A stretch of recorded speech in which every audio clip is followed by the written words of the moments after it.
Most people believe that knowing how to fix everything is a matter of intelligence.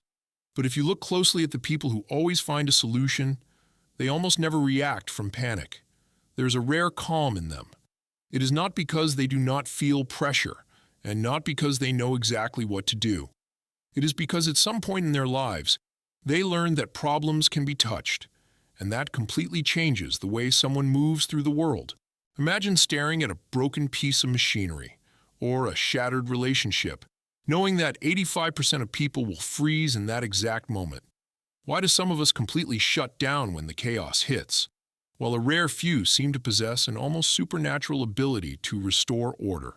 What is the hidden psychological blueprint that separates those who collapse from those who fix? There are people who completely block themselves when something breaks. The car makes a strange noise. The computer stops working. An argument begins to spiral out of control.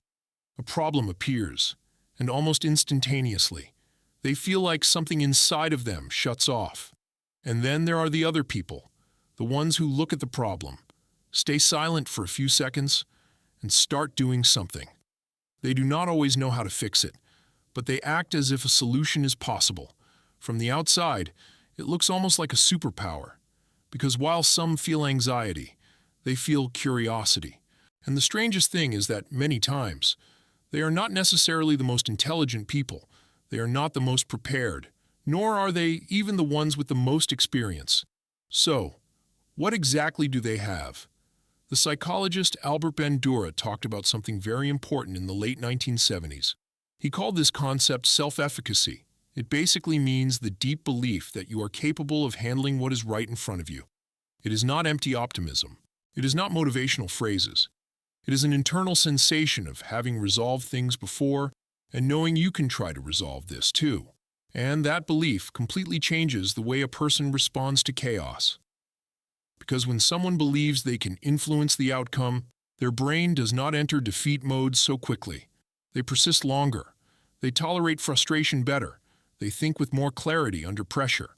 And the longer you remain trying to understand a problem, the more possibilities you have of resolving it. It seems obvious, but almost nobody thinks about this. Many people do not fail because they are not capable. They fail because their nervous system surrenders ahead of time. And normally, everything starts much earlier than we imagine. It starts in small moments. A child trying to fix something for the very first time. A wire, a door, a broken toy, or a computer that stopped working and suddenly works. That moment seems insignificant, but psychologically, it is enormous. The brain registers something very important. I can intervene in the world and change what occurs. And once someone learns that, they no longer look at problems the same way. Bandura called these mastery experiences. These are small experiences where you do something and you see a tangible result. According to decades of research, they are one of the most powerful sources of psychological confidence that exist. It is not about someone telling you that you are capable, but proving it to yourself. Because there is an enormous difference between hearing something and experiencing it. And this connects with another very important psychological idea called the locus of control. This concept was studied by Julian Rotter, and it basically measures something very simple. Do you believe that things depend on your actions, or do you believe that they simply happen to you? People with an internal locus of control feel that they can influence their life. They do not control everything, but they can move things. And curiously, these people usually handle stress much better. They persist more. They recover sooner from failures. They are less likely to develop prolonged depressive states. Because when you believe that nothing depends on you, the world begins to feel impossible to move. And this is where many stories separate.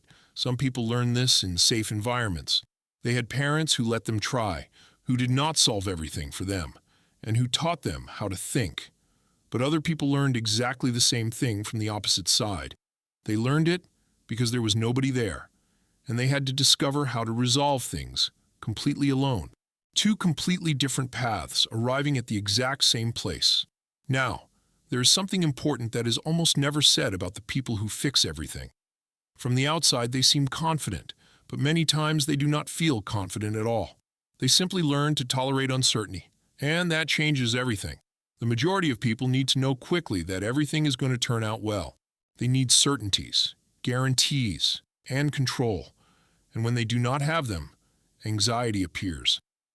But the people who know how to fix things usually feel comfortable inside the space of not knowing yet. They can remain longer in that uncomfortable space without collapsing. And that capacity is incredibly rare, because fixing something almost always means spending time without completely understanding what is happening. And many people interpret that sensation as danger. But other people interpret it as a process, like a puzzle. And here I want to say something important. Some people who seem capable of resolving everything did not actually learn that from calm. They learned it from survival. There are people who became the strong ones very early. The responsible ones, the ones who solved emotional problems at home, the ones who had to maintain order, the ones who felt that making a mistake was not safe. And with time, their brain converted utility into identity. If I solve things, I have value. That is why some people cannot relax when something is wrong.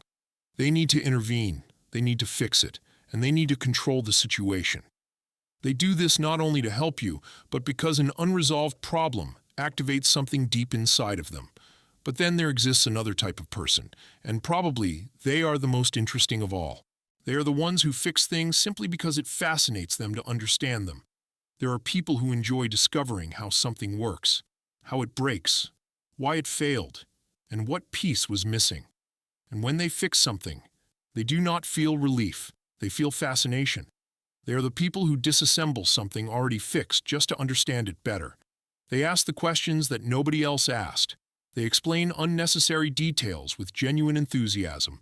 For them, the process of comprehending is fun, and spending time near people like that changes your way of thinking a lot. Without realizing it, they teach you something very important. Not knowing how to do something does not mean you are never going to know how to do it. It only means that you do not understand it yet. And that might sound small, but psychologically, it is enormous. Because that feeling of not being the type of person capable of doing this ceases to exist, and another completely different feeling appears.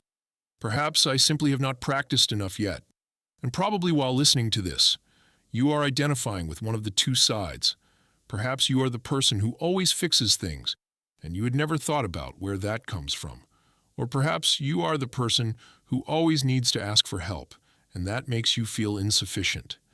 But I want to tell you something important. Externalizing everything is usually not a lack of capacity.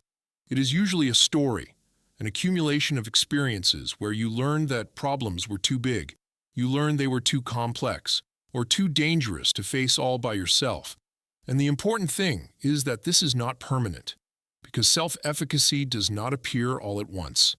It is built with small things, tightening a screw, making that pending phone call, trying to resolve something before asking for help, staying a few minutes longer in front of the problem without fleeing immediately. That is where everything begins, because each small experience where you do something, and it works, changes slightly the way your brain perceives itself. And with time, that accumulation changes your identity. You are no longer someone waiting to be saved. You begin to become someone who participates, someone who tries, who learns, who adjusts, and who insists. And perhaps that is really what differentiates the people who seem capable of fixing everything. It is not that they have less fear. It is that they learn that fear does not mean they should stop. Because in the end, almost everything that today seems impossible to fix was once simply something that nobody understood yet.